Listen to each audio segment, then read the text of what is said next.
Hey readers, thanks for tuning in to Books in the Park.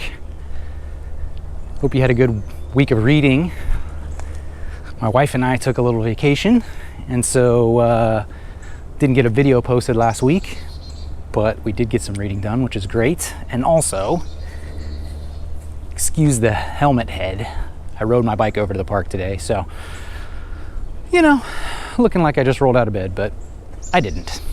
Anyway, so I like I said, we took a vacation and I got 2 books done. I read a little bit of Star Wars. I know, Star Wars, but it's like the perfect beach book, perfect beach reading for me. Just exciting, low investment, easy to get through, fun.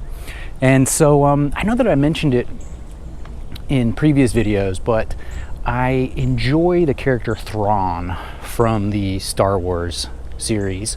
And so I actually read the first 2 books in the Thrawn Ascendency series. These are kind of like the prequels, the backstory to Thrawn and who he was and how he came about within like his own culture and his own planet and his own sort of galaxy or solar system.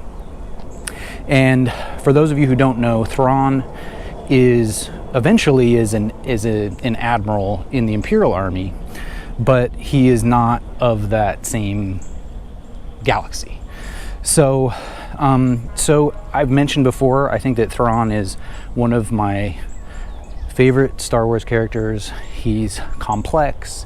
He has depth. He's actually like a good leader. He leads from a place of growth and wanting to get the best out of his people, the people that he works with, and I really think for me, I don't even know if he's fully realized as like a bad guy. He's not a Darth Vader. He's not obviously evil.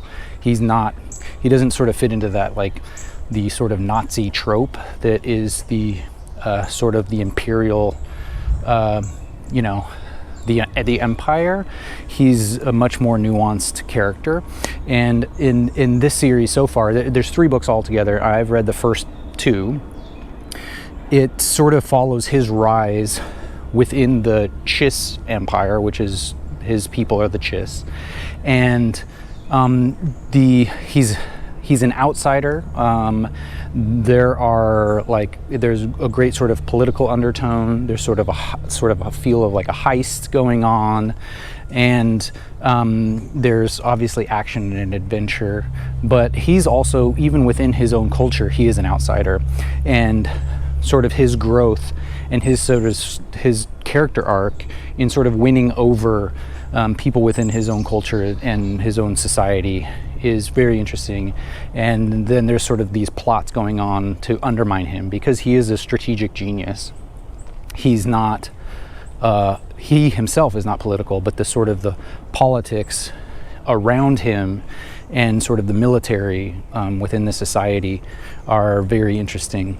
And so it just makes for a great read. He's a fascinating character, and I think even if you're not into Star Wars, I think that he's a kind of character that I think that goes beyond just like the typical Star Wars. It is, like I said, the depth of his character and of the culture and sort of the world building is really interesting. And as someone, I've only read Star Wars books that involve this character specifically, so I don't know how the other books are, but as far as I'm concerned, like if I wanted to go and see a Star Wars movie or a trilogy of Star Wars movie, this is the kind of character that I'd wanted to be about at this point in my life, where I'm an adult and I think about good and evil as being more complex than simply a guy in a dark costume and a young optimistic person with a different color lightsaber. So anyway, there are no lightsabers, but sort of the Force does exist, and in its interpretation in this universe,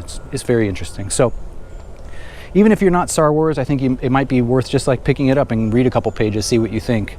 For me, they're great. I already bought the 3rd one, and I look forward to starting that soon. So as far as what I'm reading, I'm reading a book on economics called 23 Things That They Don't Tell You About Capitalism. This is a continuation of my sort of non-fiction arc for the year.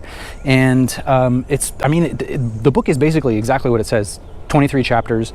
Each one of them is sort of investigates a common myth about capitalism. And I think it's about 12 or 13 years old at this point, so some of the sort of the examples are maybe a little outdated, but it's amazing how timely it is with everything that's going on with tariffs and just the sort of changes going on in society. So it's very interesting. It's a little bit more dense than I was probably anticipating. I thought, well, let's just say it's not academic, but it is also not like a super easy read. So it's sort of somewhere in between. There's a lot of things in there that I'm not familiar with that I kind of have to look up on the side. The writing style itself isn't difficult. It's just there are a lot of concepts or things like that I'm looking up as I go along. But I am enjoying it. Like all nonfiction, it's taking me a little bit longer to get through. So I hope to finish it this week, but it's probably going to be the only thing I get through. But I am enjoying it. I'm reading sort of 1 or 2 chapters a day. And like I said, it's timely. It's also kind of one of those books where, because the chapters there's like a little bit of a through line with certain topics, but it's one of those things that you could just read look at the table of contents and say, oh, this is an interesting topic, and flip to it and read about it. And each chapter is maybe like 8 to 10 pages. So if you're interested in, tariffs, or if you're interested in protectionism or whatever it might be, you can go through and read a chapter. It's very interesting. This is an author who apparently is well known, but I'm not very familiar with him. And I'm enjoying it so far, and as always learning. And I think that, speaking from someone who, I don't know if it's like this other places in the world, but I'm in the States, I don't think that like our economic fluency is very high, among other things. And so it's always good to get a little bit more of a background on a subject that I'm not familiar with. And some of the things, I have to be honest, kind of challenge, I think sort of preconceptions about certain things. And so I like that. I like books that kind of sort of challenge the things that I think and make me think about things in a different way. And this one definitely does it. So if you get a chance, I bought it used. I think I paid like $4 or $5 for it. But anyway, check it out, and I'll give you more details on when I finish it. So yeah, that's the only one that I'm reading currently. I did mention a book last time that I was reading called The Cartographers, and it got off to a pretty decent start, but a couple of chapters later, I couldn't keep going, and I don't know, as it went on, first of all, the book, it was always kind of wordy. And what I mean by that is over descriptions in situations that wasn't really needed. And I think put up with that up front because I was listening to it. And so that was a little bit more tolerable. But as it went on, it just got worse.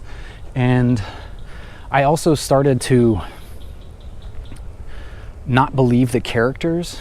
I didn't really think that sort of the motivations for their actions didn't really make sense with the story. And I just kind of thought that they were acting in sort of ways that just weren't consistent with the story, who they were. And I just lost interest in it. And it's too bad because it's kind of an interesting story. A father leaves a map behind for his daughter, and she's got to figure out why and what it's all about. That's just like a fascinating premise for a book. They just kind of overdid it. And I don't know, I've heard this other people complain about this before, but I've never really experienced it. I feel like people complain that like modern authors or modern movies want to explain everything to you. And I have heard that before, but I had never experienced it. But I do think that was something that was happening in this book. It's just like over explaining. You don't have to explain to me, when you know, when the character is yelling, you don't have to explain to me that she was yelling loudly, very, very loudly. You know, like, I'm listening to it on audio, I can tell the intonation of your voice, or if I'm looking at it on the page, there's an exclamation point, like I know that she's, you know, everything was like that. So yeah, so too much tell, not enough show, I guess, in that book. And then kind of on top of that, I think there's kind of like this, I don't know how to describe it, sort of like a